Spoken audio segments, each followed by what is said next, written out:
Pemirsa, pandemi COVID-19 di Indonesia sudah melewati 8 bulan. Sejak kasus pertama ditemukan pada 2 Maret 2020 lalu. 8 bulan berjalan, Satuan Tugas Penanganan COVID-19 mengklaim penanganan virus COVID-19 di Indonesia sudah berada pada jalur yang tepat. 8 bulan penanganan COVID-19, Koordinator Juru Bicara Satgas Penanganan COVID-19 Wiku Adhisa Smito mengklaim penanganan virus COVID-19 di Indonesia sudah berada pada jalur yang tepat. Penanganan tepat yang diklaim Wiku karena mengacu penurunan kasus aktif COVID-19 nasional. Per 3 November, kasus aktif nasional sebanyak 54.732 orang. Sementara kasus terkonfirmasi positif COVID-19 menembus 418.375 orang. Ini menunjukkan persentase kasus aktif nasional sebesar 13,08%. Angka ini menurun signifikan dari awal Oktober yang mencapai 21,1%. Tidak hanya kasus aktif, persentase kasus kematian akibat COVID-19 juga menurun.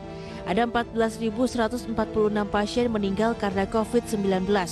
Bila dipresentasikan menjadi 3,38%. Namun kasus kematian akibat COVID-19 nasional masih berada di atas rata-rata dunia yang sebesar 2,59%.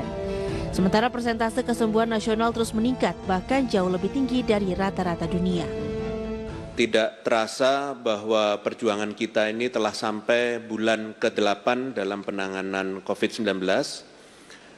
Saya ucapkan terima kasih atas usaha dan kerja keras serta kesabaran baik masyarakat, tenaga kesehatan, relawan maupun pemerintah dalam menjalani kehidupan baru dengan beradaptasi terhadap COVID-19.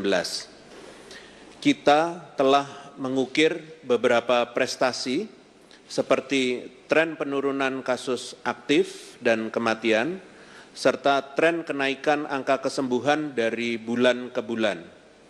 Selain itu, angka testing kita pun berangsur-angsur meningkat dari yang hanya mencakup 16,86% di bulan Juni sampai minggu ketiga bulan ketiga Oktober lalu pernah mencapai 82,51%.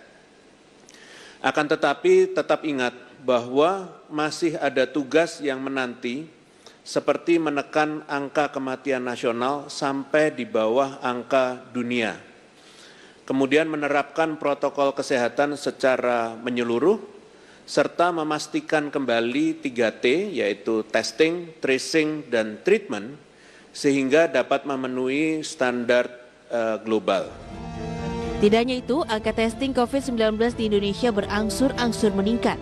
Dari sebelumnya hanya 16,86% pada Juni, meningkat menjadi 82,51% pada pekan ketiga Oktober 2020. Berbagai sumber, IDX Channel.